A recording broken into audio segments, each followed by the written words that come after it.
Everybody, welcome back to San Diego Market Movers. I'm your host, Jason Yoss. I'm here with Jeannine Savory. Jeannine, hi. Thanks for being here.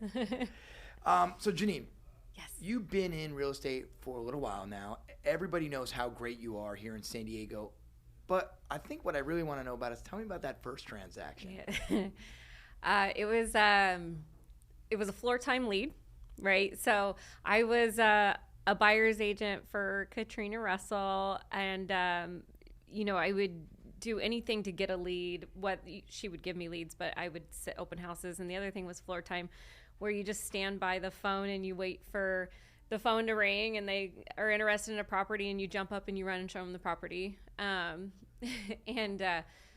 It was on Carriage Road in Poway.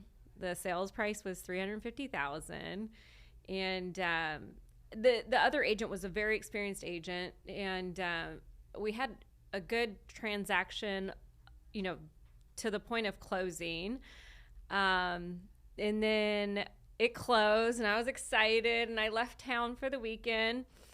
The sellers were allowed to stay in the house for 2 extra days. So when I came back, we were going to be able to get the keys. Well, they ended up leaving right after I left town. So my buyers, they'd been snooping on the house, stalking it, whatever, saw that it looked empty and went and looked around. And the sellers basically took only the possessions that they wanted, left everything else. So I get the call that, they've basically abandoned all their personal property in the home, like furniture, trash, et cetera, et cetera. I had no idea what to do. I called the listing agent, and over the next couple of days, we ended up having to get dumpsters out there and throw all of their stuff away. They were nowhere to be found. So that was my first experience. Like, just because the deal's done, it's not necessarily done. Was the listing agent, and you said they were helpful and during the transaction, how about when something went wrong? How much support did you get in that one? Fortunately, I had a lot of support on the seller side, because she was a reputable agent, and she'd been around for quite a bit.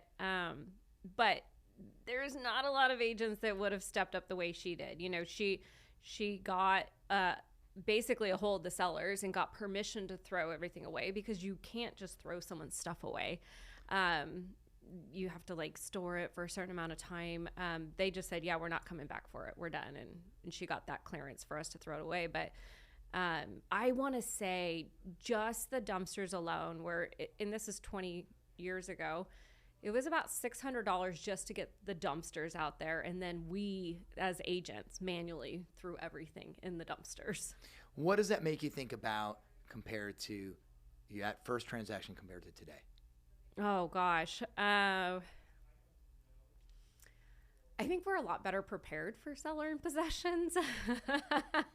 Back then, we didn't even discuss a deposit from the seller to stay in the property. We have more experience to deal with it before it becomes an issue. That makes a lot of sense. I appreciate you sharing with me that first experience, especially with our audience, because everybody knows about all the successes, but they never really hear about how it started and how it affects you later on down the line. Yeah, definitely. I appreciate you being here. I appreciate you sharing that story with our audience. Everybody, thank you so much, and we'll see you next week.